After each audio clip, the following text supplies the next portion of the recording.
Hello students. हम कर रहे हैं क्लास ट्वेल्थ का हिंदी का पेपर। क्लास ट्वेल्थ हिंदी का बोर्ड एग्ज़ाम जो आपका है 16 मार्च 2026 को। तो ये खंड का है जिसमें अपठित बोध अपठित गद्यांश है, यानी वो गद्यांश जो आपने पढ़े नहीं होते। 10 नंबर का है, इसके क्वेश्चंस हैं और उनके बाद आंसर्स हैं। तो इनके आंसर्स हम बता देंगे आपको, क्योंकि अपठित गद्यांश हैं। दूसरा भी देख लें आप,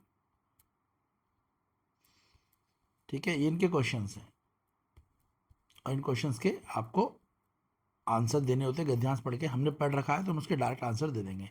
सबसे पहले हम बुक का पार्ट करेंगे, जो आपने बुक पढ़ा हुआ है पठित गद्यांश। सबसे पहले हम उसी को करेंगे, खंड ग, ठीक है। ये सारा बुक से ही है तो सबसे पहले हम इसे करेंगे, आपके लिए ईजी रहेगा समझने के लिए।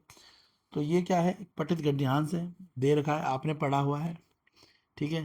तो कुछ इसमें क्वेश्चंस पूछे हुए हैं जो अगर आपने ये कविता पढ़ी हुई होगी तो आपको इसके क्वेश्चंस के आंसर भी आते होंगे। फिलहाल मैं आपको डायरेक्ट करा देता हूँ।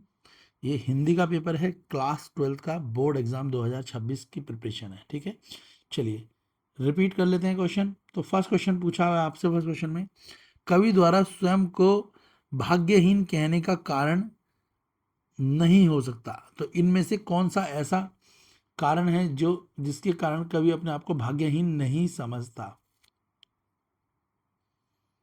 तो कविता के माध्यम से पूछा है, कवि द्वारा स्वयं को भाग्यहीन कहने का कारण नहीं हो सकता। तो चार आपको ऑप्शन दिए हैं तो इसका करेक्ट ऑप्शन है ऑप्शन डी, कवि रूप में साहित्य जगत में पहचान ना मिल पाना। तो जो जो कवि है वो चाहता था कि साहित्य जगत में उसे पहचान मिले, जो पहचान नहीं मिल पाई इस पोयम के आधार पर। तो ऑप्शन डी इसका करेक्ट आंसर है। दूसरा है, प्रस्तुति पंक्तियों का मूल भाव क्या है। तो हमने ये पंक्तियां पढ़ी हैं, उसके हिसाब से मूल भाव ऑप्शन है आपके करुणा, ठीक है, वात्सल्य, शांत और भय, ठीक है। वात्सल्य भाव, करुणा, वात्सल्य, शांत और भय, चारों हमने पंक्ति को हमने पढ़ा और पंक्ति के हिसाब से जो इसका आंसर होगा होगा करुणा। ऑप्शन ए करेक्ट आंसर होगा करुणा। नेक्स्ट है थर्ड क्वेश्चन। क्वेश्चन 7 करा रहे हैं, बुक का क्वेश्चन है, ठीक है, यानी पठित गद्यांश से जो बुक में से ही है। निम्नलिखित कथन तथा कारणों को ध्यानपूर्वक पढ़ें और उत्तर के लिए दिए गए विकल्पों में से सही विकल्प दें।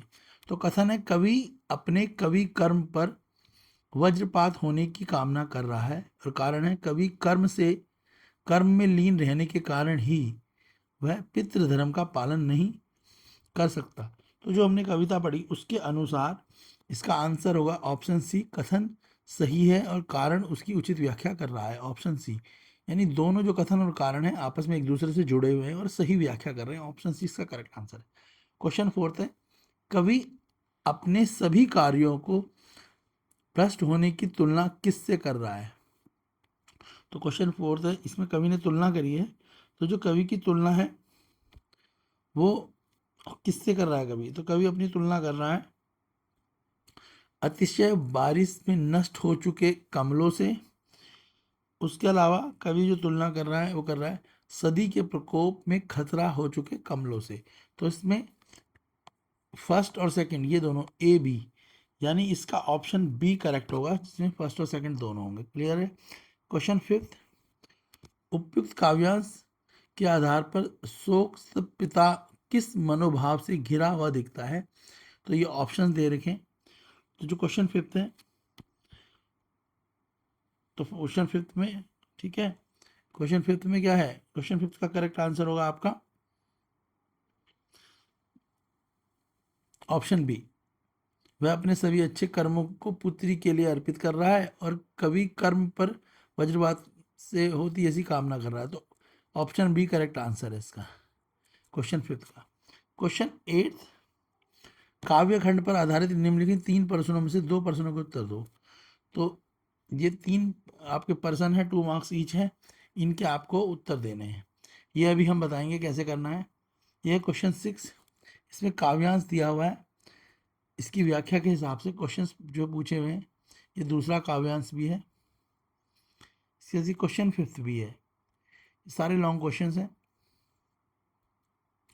तो आंसर देख लेते हैं पहले इनके। और एमसीक्यू में ऑप्शंस भी दिए हुए हैं काव्यांश के।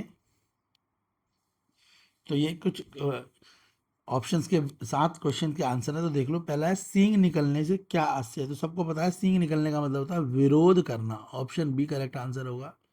दूसरा, गद्यांश में शहर से जंगल की ओर भागने के सांकेतिक कारण लेखक ने क्या माने हैं। तो कविता आपने पढ़ी है अध्याय में, उसमें लिखा हुआ है कि कई सांकेतिक कारण क्या है जो लेखक ने माने। जो हमने चैप्टर पढ़ा है उसमें लेखक ने सांकेतिक कारण, तो सांकेतिक कारण क्या है? सांकेतिक कारण है व्यवस्था के कहर से बचना। वो जो व्यवस्था शहरों में उसे देखने को मिल रही है, उस वो व्यवस्था के कहर से वो बचना चाहता है। क्लियर है? क्वेश्चन थर्ड, गद्यांश में शेर प्रतीकार्थ है। शेर जो का जो प्रतीकार्थ क्या है? तो जो शेर का प्रतीकार्थ है वो है व्यवस्था, ऑप्शन बी।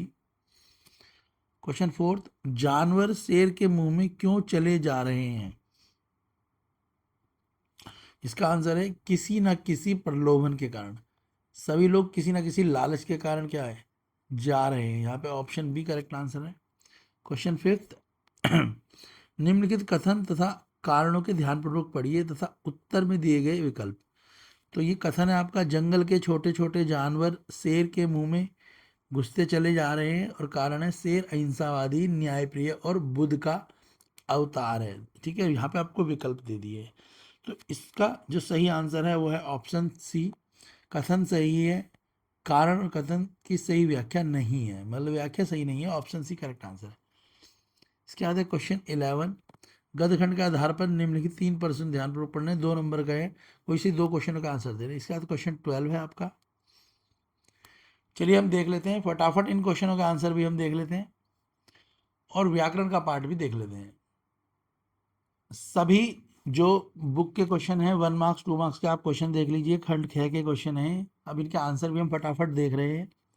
ठीक है, ये एग्जाम में आपके आएंगे, 2026 का पेपर है हिंदी का। ये क्वेश्चन से आप देख लें, स्क्रीनशॉट भी ले सकते हैं आप क्वेश्चन की। फिर हम इनके फटाफट आंसर्स देख लेते हैं और समझ लेते हैं। ठीक है, क्लियर है? क्वेश्चन फिफ्थ भी देख लो, तीन किसी एक विषय पे आपको रचनात्मक लेख लिखना है। क्वेश्चन सिक्स, चलिए अब आंसर देख लेते हैं फटाफट से सभी बड़े बड़े क्वेश्चंस के जो बुक के क्वेश्चंस हैं। ये खंड ख के आंसर्स हैं जैसे आपको दिख रहे हैं। ठीक है, आप आंसर आराम से देख लें, इसी तरीके से आपको पेपर में आने हैं, जो आपको पेपर में करने हैं। तो आप आंसर देख लें।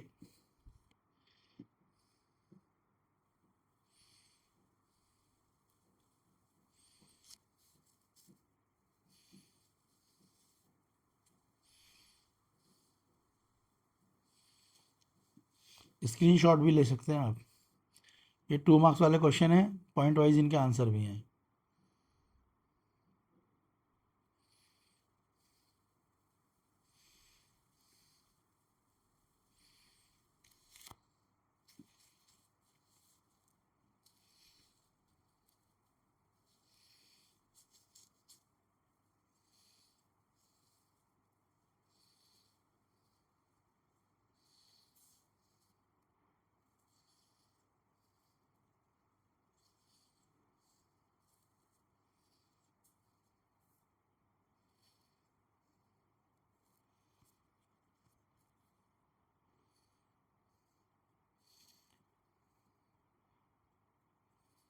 ये खंड गया के आंसर हैं।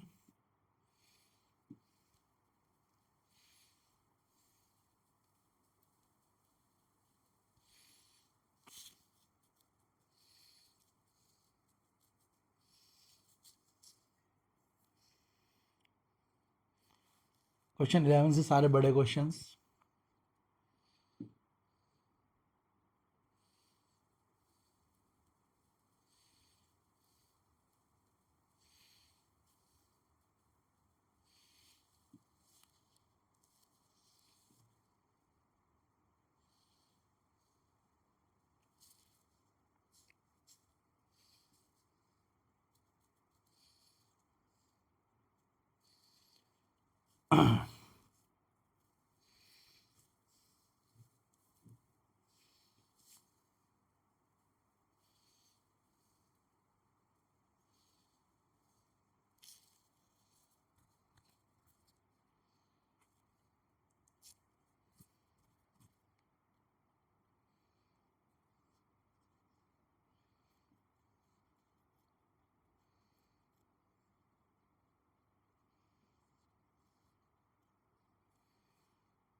अब हम गद्यांश जो हमारे को अपठित गद्यांश है उनके आंसर भी देख लेते हैं।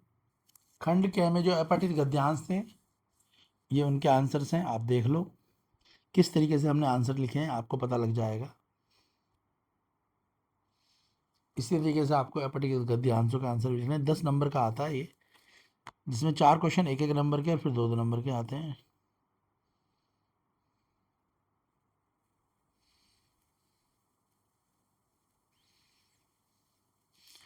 एक क्वेश्चन 8 नंबर का आता है अपठित गद्यांश का।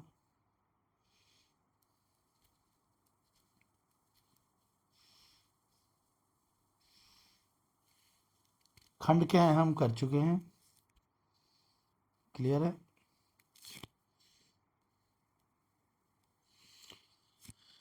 वीडियो को लाइक करो, चैनल को शेयर करो, सब्सक्राइब करो। हिंदी का पेपर है क्लास 12th का, बोर्ड एग्जाम 2026।